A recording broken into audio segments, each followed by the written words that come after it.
Hey, welcome back to my channel. I'm trying to show off the fact that I actually am wearing a t-shirt for the movie I'm about to review. So hopefully that worked out well. And I have no idea if my face is in the center. But thanks for checking out my review if this is your first time. And if you're returning, thanks for subscribing and coming back. I'm John Stark from movieguy.com, and if my t-shirt told you, it was this is a review of Thor Love and Thunder. That's the shirt that I'm wearing.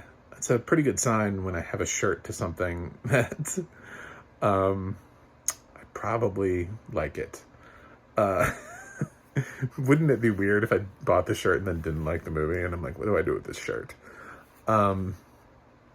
Anyway, so I'm a blind film critic, so that's why I'm not 100% sure if my face is in frame anymore, because I actually do this on an iPhone, and it allows me, there's a little thing that like beeps and lets you center, and it tells you when the phone is level and when it's centered, and I at least get to start off that way. I don't know if I ever end that way, but yeah,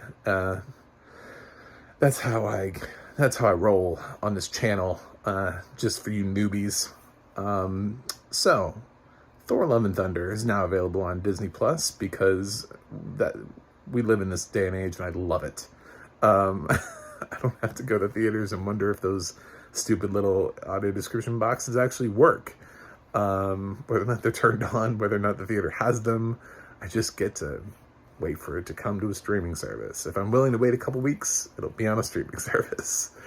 So Thor Love and Thunder is the fourth film in the Thorverse, which has had multiple directors attempt to do things in this franchise. If you've seen my channel, sometimes I go back through and I watch the films leading all the way up, and I'll tell you what, I just couldn't do it this time. I couldn't watch Thor the Dark World. I'm sorry. And I didn't see any point in doing reviews of Thor and then Thor Ragnarok without doing a review of Thor the Dark World. And right now, with the limited time that I have, marathoning Thor films involved wasting time on Thor the Dark World. And so, no, I'm not doing it. Anyway, so that's why I'm a big fan of Taika Waititi, is because he took Thor out of Thor the Dark World and made a pretty fantastic film. I love Ragnarok. Love Ragnarok. If you want to know where my head was going to go going into this, for those of you that didn't love Ragnarok, you probably weren't going to love this either. So if you don't like Taika Waititi, then you don't like Taika Waititi. Some people don't like certain directorial styles. I love him. I love his TV shows. I think I've watched pretty much everything he's done. I don't know. I'd have to relook at his filmography, but yeah, he's definitely one of my favorite directors right now. He's got a lot going on. So I think a lot of people said when this film came out that the fact that he has so much going on is why they were saying it wasn't as good. For me, it just wasn't as good because it wasn't Ragnarok. I thought Ragnarok was super fun. It was vibrant. It was also one of the last films that I saw before I couldn't see anymore in theaters. One of the last films I was able to take myself to in theaters. Second to last, actually. I saw that, and then I saw Coco. So Coco was the last film. If anybody's ever interested, fun fact. So this was the second last film that I saw in theaters while I could still see. Then I got Thor Love and Thunder. And when this was announced, I was, of course, wondering, like everybody else, didn't he leave with the Guardians of the Galaxy? Shouldn't this be after Guardians 3? I don't understand. But luckily, the film does address that immediately, and I intend for most of this review to be spoiler-free, but I do need to address the fact that, yes, the film does tackle that Guardians stuff right up front. He is still with the Guardians at the beginning of the film. I don't know if that's a huge ruined spoiler for you, but he it does answer how he leaves the Guardians, like what the catalyst is for that. And it shows kind of a little bit of an adventure with him with the Guardians, and there's a little fight sequence, so you get all of your Guardians in there, as well as no Gamora, which is just interesting. They're saving that, obviously, for the answer of Guardians 3, but they actually even had, in a really fun little scene, there's a cameo, I won't spoil it for you, but there's a really fun cameo in the Guardian section of somebody here. They were just like, "Oh, you're still here." And I was like, "Yes, thank you, Taika." So, that was fun. But then Taika also decides to bring back a character seemingly just to kill them off, which was, there's another character that's brought back slightly after that. I guess, and I'm like, Marvel was cool with that. Marvel was cool with you just being like, "Hey, can we just kill this one off? I don't need them anymore." And then Marvel's like, "Yeah, I guess, yeah, let's do it." So they brought back somebody for the sole purpose of killing them off. It didn't really seem like they advanced the story with that at all, and Thor didn't seem too bothered, which is one of my little glitches with the film, was that Thor was very not bothered by that. He was just kind of like, moving on with the film plot. I was like, okay. Some people like that character, but we're moving on.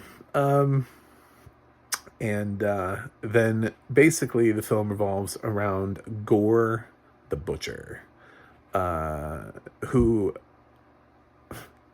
in a missed opportunity, is not played by Karl Urban, but is played by Christian Bale, who is a very intense actor and takes all of his roles incredibly seriously, to the point where he almost feels out of place in this film. Christian Bale feels like he's in a different film, because Christian Bale feels like he's being directed by, I don't know, Christopher Nolan or something like that. Somebody he's used to being directed by, where he's giving this like really intense performance. Like, he's very dramatic. It's very, very intense and menacing. And Taika's directorial style is very lighthearted and comedic. He doesn't really do drama, and he doesn't really do the heavy stuff in this. Although I've seen him do it. Hunt for the Wilder People has a lot of that in there. It's a really good film, but he doesn't. The rest of the film, it's just very tonally different. Every time Gorr is on screen, he feels like he came from another film. It's not necessarily a bad thing, because it makes him a very menacing villain, which is great for the limited amount of screen time he actually has. Christian Bale really is not in a lot of this film. This film has a short running time. It's almost exactly 2 hours. For a Marvel film, I know, it's shocking. This is an MCU film that runs 2 hours. So, if nothing else, like, Taika gets props for making a film that has a decent runtime. But we do get his backstory. You do get to learn of how Gorr became Gorr, and why he is now on a mission to kill all the gods. It's one of the more relatable villains. One of those villains where you can see he works because you can kind of understand where he's coming from, and you feel bad for him, which pays off in the end. Even though he's Gorr the Butcher and he's killing gods and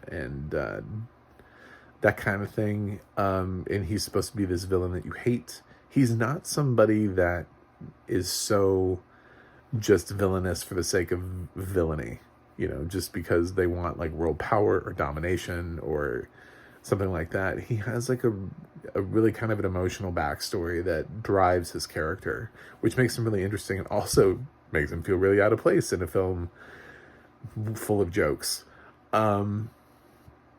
So the other thing that's happening that Taika has to balance. Taika takes a lot of time with serious subject matter in this film. Is Jane Foster is dying of cancer. And we do get to see Kat Dennings for like a hot second. I don't really consider that a spoiler. We're probably thinking, where are the rest of the Thor characters? And yeah, Kat Dennings pops up. And you also hear Eric's voice, Stellan Skarsgård voice in the film. So in like a Skype or Zoom phone call or something. I don't know. I can't remember what it was, but it was something like that. He physically was not present, but spiritually was. May not even have recorded new footage. It may have been just old dialogue that they just threw in. I don't know. But yeah, she's dying of cancer, and she feels like her work is not done. Like, she just doesn't want to just sit in a room with taking chemo, and she's not going to just take her diagnosis sitting down, literally. She hears Mjolnir calling to her, and she goes to New Asgard, and she finds out she's worthy. And all of this happens, and Thor comes back, and he sees Jane is worthy, and Jane is now the mighty Thor. And I don't think that's a spoiler. I think everybody knows about that part. It's just because it creates this interesting dynamic where that part you kind of have to know, because it plays out the rest of the film. That's the love. You know, when you're talking about like love and thunder, you're talking about like fire and ice. You know, you're talking about two things that work against each other, but also complement each other a little bit. And that's the fact that we have kind of two different Thors approaching from two different positions. You know, Thor's got Stormbreaker, which he rides around like he's the Wicked Witch of the West. It's ridiculous. And Jane's got Mjolnir. So he has to deal with his power dynamic and finding out and just moving on from that. And then Korg goes and does his stuff, and they traverse the galaxy, and the film just continues to happen. And I don't want to give any more spoilers than that. Valkyrie, Tessa Thompson is back. She's great. She has quite a bit to do here. She is king of Asgard, of New Asgard, I should say. So has quite a bit of fighting to do and quite a bit of dialogue. Korg is back. Something very interesting happens with Korg, but Korg has all of his brilliance is still in the film. He still gets to make me laugh, and that's all I really cared about. Korg is one of my favorite Marvel characters right now. So if they, if Korg wasn't in this, if they had forgotten to include him, I would have been so sad. So I'm glad that Korg is around, going on these adventures with Thor. I actually think he was with the Guardians too. That one I'm a little bit sketchier about, because he's not a main character, so he doesn't have a ton of dialogue. But I'm fairly certain that he was with Thor and the Guardians. So he and Thor both lead the Guardians. Like they're best friends, like they're traveling together. Anyway, there are some screaming goats in this that are hilarious the first time, and then in each successive scene they're in, not so much. I could understand that kind of it did kind of wear on me too. I was like, oh, the goats are back. Cool.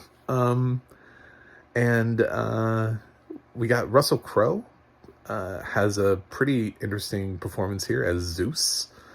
I can't tell you really the context in which he shows up, or what happens with him and his character, but I will tell you that was a very entertaining performance from Russell Crowe. I was entertained. So, am I not entertained? Yes, I am, Russell Crowe. I am entertained. And the film does have 2 post-credit sequences.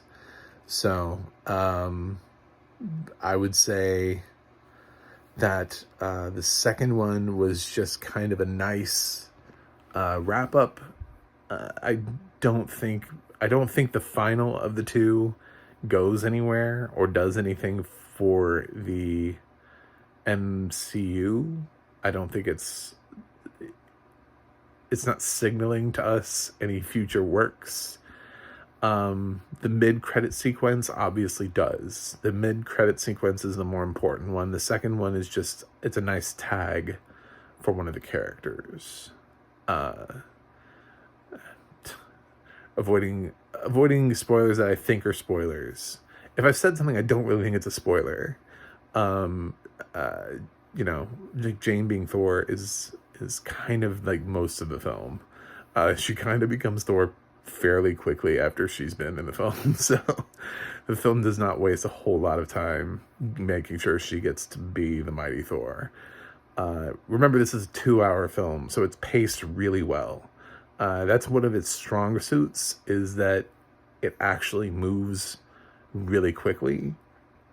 Taika also keeps it humorous and upbeat as much as humanly possible.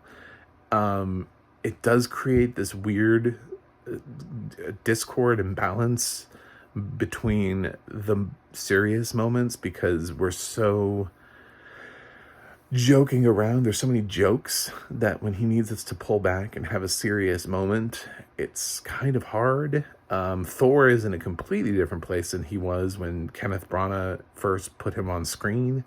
He's just a joke. He kind of just is a joke himself. He's a walking joke. So when he needs to emote and have acting and actual get down to it, it feels kind of out of place, but also those moments end up ringing a little bit harder because the film kind of comes to a halt just so that we can sit in that moment. I don't know how else to say it that way without spoiling anything, but anytime he needs to be serious, it's so wildly different than what he usually is. It reminds us that there is a grown-up somewhere in that childish body of his. And it's nice. It would be weirder if Korg, who has never been serious, was giving a lot of serious scenes. But Thor, who has been given serious scenes in the past, it's just been a long time, he's working them in there. So I think what Taika did here is fine. I liked it. I think Doctor Strange is still my favorite Marvel film of the year, but considering last year we got Black Widow and The Eternals, which are two of my least favorite Marvel films of all time, and this year we got Doctor Strange and Thor: Love and Thunder, I feel like this year was a lot better. I think these films were a lot, they just worked a lot better. They worked because they had directors that had clear visions for what it was that they wanted to do with them. They had stories that wanted to be told. They had villains that worked. I literally have forgotten who the villain in The Eternals was. Seriously, right now. I just was sitting there thinking, I was like, who was the, what? Like, I'm trying to remember that film. And, of course, Black Widow had Taskmaster, which was terrible. A terrible iteration of that character. For anybody who's ever read Taskmaster in the comic books, it had nothing to do with her being female. I would have been fine with them gender flipping Taskmaster if they had just kept the humor behind it.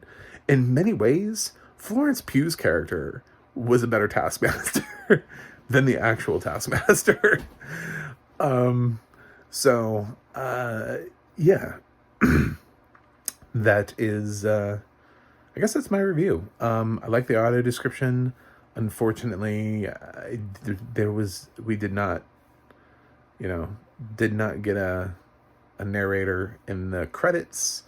The credits are not audio described, so I just had to sit and listen to music while waiting for the 2 credit sequences, which is, it's not fun. I mean, Disney, could you try maybe to start describing some audio description in there, some of the credits, just to You know, because I mean the score is cool and all, and the music choice and everything, but those credits were long, and I was like, I know there's going to be an end credit sequence, and I'm sitting there, I'm like,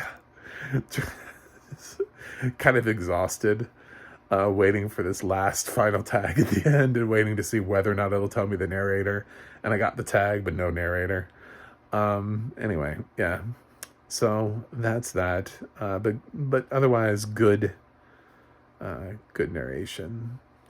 I'm excited. I hope you're excited. There is a new character that will be joining. Actually, there are new characters that will be joining the MCU coming out of this film. So it's an important film to watch, I think. Or at least check out, like read about. Because this film does, I think, affect the cinematic universe moving forward. And it does end with that Thor will return. So this is not the final Thor film. We're not getting rid of him. Thor is going to stick around longer. I don't know how long, but longer. So that's it from me on that. I'm going to go ahead and grade it. It's not Ragnarok, and it's not Doctor Strange and the Multiverse of Madness. Both films, I know I gave A grades to. I don't even need to go back to my Thor Ragnarok. I just know I loved it enough that there's no way I didn't give it an A. It's a little bit below that for me. I appreciated a lot about the film. It just has a couple of little glitches for me, but not glaring ones. Some people really didn't like this film, and I don't entirely know why. For me, it was just a slight step down from Ragnarok. Kind of like how I liked Guardians Volume 1 a little bit more than Guardians Volume 2. It wasn't like a huge shift. It's just, I don't think the sequel surpassed the original, but I don't think it was far worse than, there wasn't a huge step down. So I think by maintaining these directors, by maintaining James Gunn for Guardians and by maintaining Taika for these two films, you've gotten pretty much the same film. He just didn't beat himself. He didn't surpass Ragnarok. So if you like Ragnarok, you're going to hate this. I mean, if you didn't like Ragnarok, you're going to hate this film. It's very much Ragnarok. Again, there is no person on this planet that hated Thor Ragnarok and loves Thor Love and Thunder.